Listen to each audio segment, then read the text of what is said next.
brand new Apple TV 4K, and it starts off at $179 or $199 for two sizes, 32 or 64 gig capacities. You can still buy the 1080p Apple TV for $149, but that also got a slight update with a slightly redesigned remote controller and some new fonts on the top of the Apple TV. But we're going to focus on the 4K model and start with the unboxing. Now, for the most part, the hardware looks very similar on the outside, but there's a few differences we'll get into. So the Siri Remote design is pretty much carried over. We still have a trackpad toward the top, a smooth glassy surface toward the bottom, and to make the orientation clearer, we now have a raised white ring surrounding the menu button. Although it's a very subtle change, it does make using this remote controller a lot easier. Now the top is a glass trackpad that clicks, so we have a physical click here, and for the most part the trackpad is very responsive, although it can be a little finicky. We also have a dual microphone, so you'll see a pass-through on the front and the back, so this does work with Siri. Toward the bottom we'll find a lightning connector, which is symmetrically balanced with the IR blaster at the top of the remote. So when you connect your Apple TV to either an AV receiver or a television set, you can actually control the volume from the included Siri Remote automatically. Next up, we have the Apple TV itself wrapped in plastic, and the dimensions of this are identical to the previous model.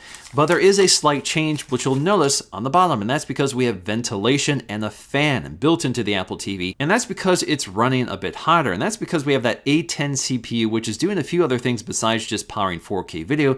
It's also upscaling video to 4K and HDR. By default, the Apple TV upscales all content to 4K, whether it's in that format or not, and if your TV supports it, it will also upscale to either HDR10 or Dolby Vision. But this is something you can change under settings, and we'll get to that. Also included is a power cable with that typical Apple design with that nice smooth plug, so it looks a bit different than any other plug you might put into your power outlet, so you know right away which one is the Apple TV, which is kind of handy. Also in the box is some paperwork with a quick start guide and a set of Apple stickers. And lastly, we get a lightning cable for recharging the internal battery of the Siri Remote. Now personally, from my experience, the Siri Remote battery lasts a really long time, at least a month with heavy use. There are some other significant internal differences, so we have an A10X Fusion processor instead of the A8. We also get some new wireless technology such as Bluetooth 5 instead of 4. The ports have also been updated. Obviously we needed an HDMI 2 port instead of the 1.4 on the 1080p model. And we also go from a 10 base T Ethernet port to full Gigabit Ethernet. And although the Apple TV 4K does not have a USB-C port, you can use Wi-Fi to remotely access the device,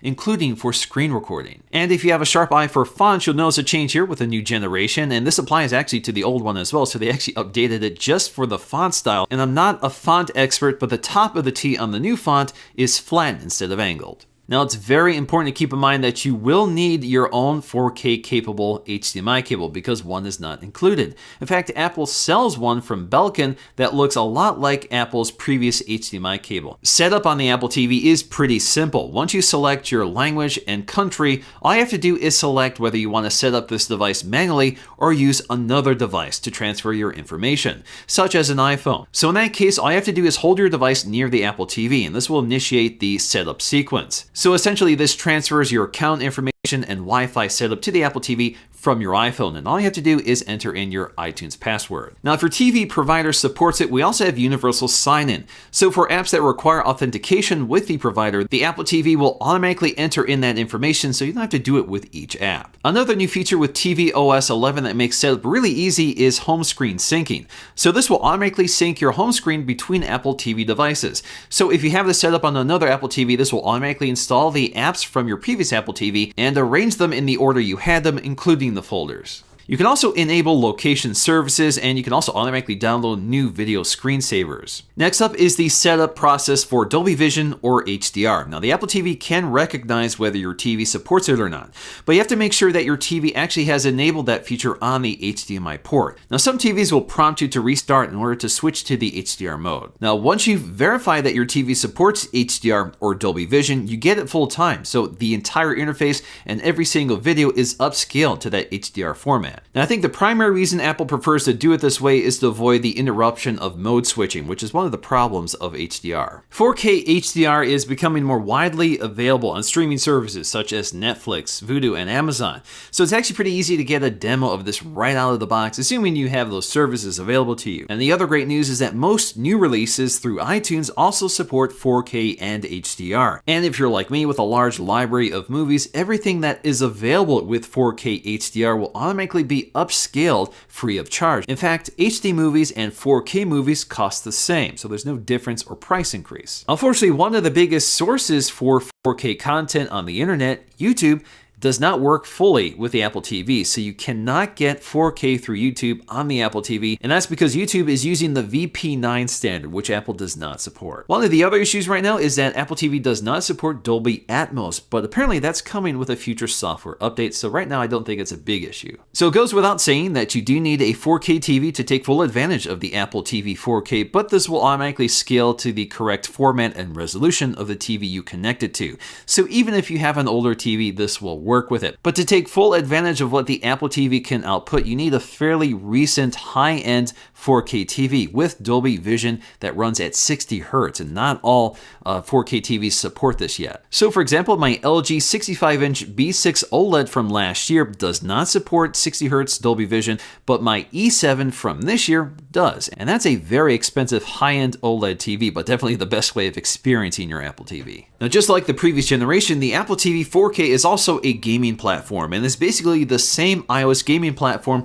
on your iPhone. So the included Siri Remote can also be used for gaming. It has an accelerometer, can be used in a horizontal orientation, but you can also pair a Bluetooth gamepad for a more traditional gaming experience. Now, if you don't like the Siri Remote, you can use your iOS device. In fact, the Control Center has a specific toggle for the Apple TV. So you can select the Apple TV you want to control, and you can use the touchscreen on your iOS device just like you would on the Siri Remote, including a touchpad for scrolling through the interface, our menu, play, pause, and home buttons, in addition to using the volume controls for adjusting the volume on the TV or home theater. And if you have an Apple Watch, there's also a remote app there which has the same functions. Wireless screen recording works pretty well, and it's pretty easy to set up. You do need a computer running Mac OS High Sierra, and assuming they're connected on the same Wi-Fi network, all you have to do is go to QuickTime and go to Video Recording. You should see the Apple TV on your network as one of the cameras, and you can connect directly to it. You will need to authenticate with the code that the Apple TV throws up, and once you start the screen recording, the screen is outlined in red, just to let you know that it's being captured. In terms of the OS, this is TV OS 11, which has been upscaled to 4K with HDR, so it looks extremely crisp on our 4K TV. But overall, the interface hasn't changed that much at all. It's pretty familiar. So I can mouse around using the Siri trackpad or the Siri Remote trackpad,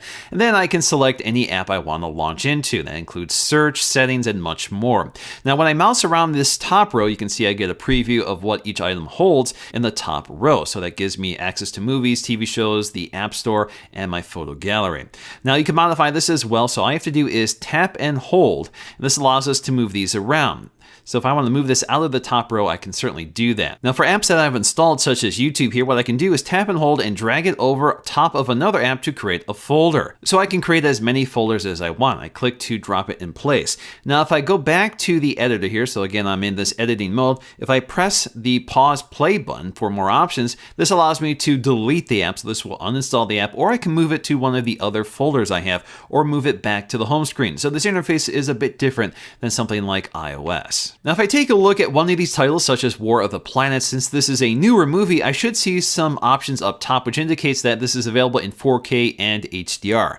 Now, this title is not available in Dolby Vision, but some of them are. So, for example, if I go to Baby Driver, you'll see that this is available in Dolby Vision, not just HDR. I think Dolby Vision is a much better HDR standard than HDR10, which is what most formats use. Now, the great news here is that any purchase you've made previously will be upgraded automatically to 4K and HDR if it's available. So for example, with Alien Covenant, I purchased this as an HD title, but it's been upgraded to 4K. There's a few tricks to know about with the Siri Remote. So for example, if you long press the menu key, this will take you back to the home screen. A single press will just take you back to the previous screen.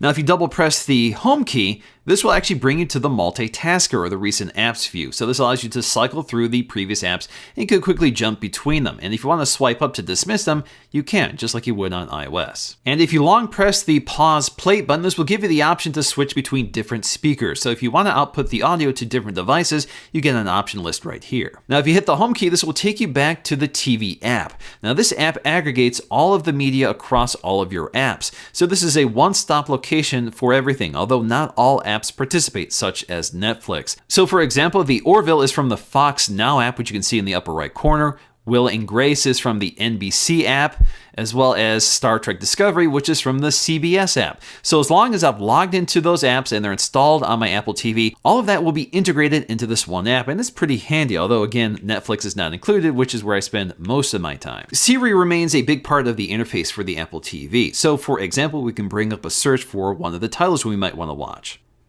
Play Star Trek Discovery.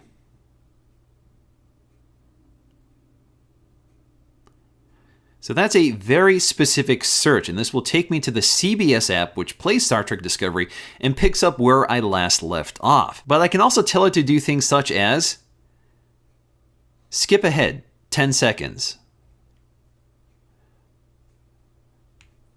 Skip ahead 20 seconds. What did he just say? So this will replay it and give me the captions for that segment. Now, while I'm watching the video, I can also do one of my favorite things. What's the weather like tomorrow? So it's going to bring up the search results, pause, playback in the background so I can quickly look at that and click the menu button to resume what I was watching. I can also pause playback. You can see the scrubber down below, and I can swipe across on the timeline to select it.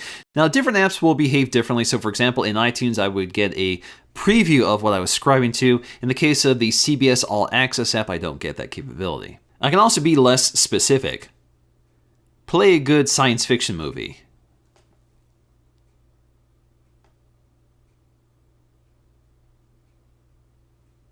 So this gives me some suggestions. So for example, I can see Blade Runner, but I can't play that right now because that's in theaters. But let's go ahead and select that and see what it tells me. So there we go. We have the option to pre-order it for $19.99. We can also preview this or add it to our wish list. You can see a brief synopsis of this movie as well as who's in it or who directed it. Now, if you swipe down, you get to trailers. You can see the rating, the Rotten Tomatoes score, and some quick info on the cast. So one of the first things you really want to take a look at when you get your Apple TV 4K is settings and video and audio. So one of the things you want to take a look at here is format. So right now I'm in 4K HDR, which is HDR10.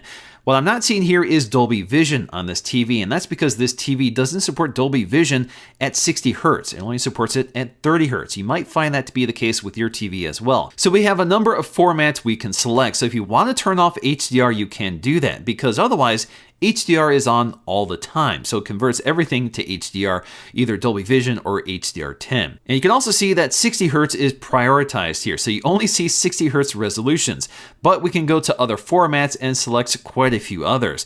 So one of the formats I want to select here is Dolby Vision at 30 Hertz. Now, the only problem with 30 Hertz is that the interface looks much slower. Now, I'm not going to select that right now just because it's going to interrupt my screen recording here. But personally, I prefer Dolby Vision at 30 Hertz because with video, I don't really want to watch it at 60 Hertz anyway. And the interface is fast enough, so I don't really care that it looks a bit choppier than it does at 60 Hertz. Now, right before I published this review of the Apple TV 4K, Apple released a beta version of tvOS 11.2, which fixes a major issue with the Apple TV, which was the universal upscaling. So you either had universal upscaling and HDR turned on or turned off. But with the updated software, you'll see a new option under video and audio. And that allows you to select whether you want to match the dynamic range or the frame rate or both. So that means the Apple TV will switch to the right dynamic range or resolution depending on the content. The only issue with this, and the reason it's not on by default, is that there can be a delay when switching between the different modes, so it looks kind of slow. Now, if you're using one of the compatible formats, such as 4K HDR, we get a new setting called Chroma. Now, this allows us to change the compression of luminance and color data. So by default, it's set to 4:2:0, but if you want to reduce the compression and improve the vibrancy and sharpness of those colors and tones on your screen, you can go with 4:2:2. If you want to know more about Chroma subsampling, I'll leave that linked in the description below so you can find out more. So digging into settings and taking a look at general, if you go to About, you'll see the complete stats for this device. You'll see which version of tvOS you're running. You'll see the model number. You'll even see the screen resolution with the Chroma setting. Under Appearance, we get a dark mode. So light mode is on by default, but if you want a dark mode, you can kick that in. And if we go back to the home screen here, you can see the entire interface now gets this darker background, which I actually like. Now, if you want to select automatic, this will kick in automatically with the sunset and sunrise, kind of like the night mode on your iPhone. We can also manage storage. So if you want to see the storage on the device, you can see what apps are taking up the most storage and delete them if you want. We have background app refresh as well, so that's turned on by default, and you can see certain apps that are using it, such as podcasts. Under accounts, besides the obvious, such as our Apple accounts, we also have our TV provider, so we can set that up here. We can set up home sharing, and we can manage our subscriptions. So if you subscribe to any services through iTunes, you'll see them right here, such as CBS All Access. In terms of sound output, we have several options. We have best quality available, Dolby Digital 5.1, or stereo only. Under remotes and devices, you can change the touch surface tracking. It's set to medium by default, but you can select fast or slower. We can also change the behavior of the home button. Now, previously, it used to take you to the home screen, but now it takes you to the TV app by default, but you can customize that right here. So if you want to go back to the home screen instead, this is where you can change that. We can also see the battery status of the connected remote controller. So right now it's at 87%. If I connect my cable here, you should see it starts charging right away. In terms of Bluetooth, this is where we can connect other devices, such as my headphones. So because I'm using my iCloud account, it automatically syncs my W1 devices, such as my AirPods and Beats X headphones. So all I have to do is select connect, and it connects right to my earpods. You can also connect to other devices or a Bluetooth keyboard if you prefer. Under home theater controls, the Apple TV can control connected devices such as your TV or receiver, and you can select how this controls your volume on those devices, whether it's through IR or through HDMI if that's available. Under apps, we have a lot of settings which are worth digging into here. So for example, you can select automatic updates or automatic installs if you want. Certain apps have settings to know about. So for example, the TV app allows you to select what content plugs into the TV app. So if you want to disconnect some of these apps, you can do so right here. Now personally, I'm a big fan of the Apple TV 4K. It attempts to really simplify what's a really complicated issue with 4K and HDR, and I really like the results. I also really like that all of my content has been upgraded to the 4K and HDR resolution where available, which I think is a huge value add. But of course, set-top boxes are becoming less important, especially on high-end TVs with 4K or HDR. Most of those already have built-in services, and some of them are quite good, such as the WebOS interface on LG TVs. But this is really the only solution for the complete Apple ecosystem. You get all of your iTunes content on your TV, along with AirPlay or screen mirroring, and the ability to remotely control your Apple TV from any iOS device. But eventually, I think the best solution is to build the Apple TV software into a TV set, so hopefully we'll see that in the future eventually. Alright guys, hope you enjoyed this look at the Apple TV 4K. If you guys enjoyed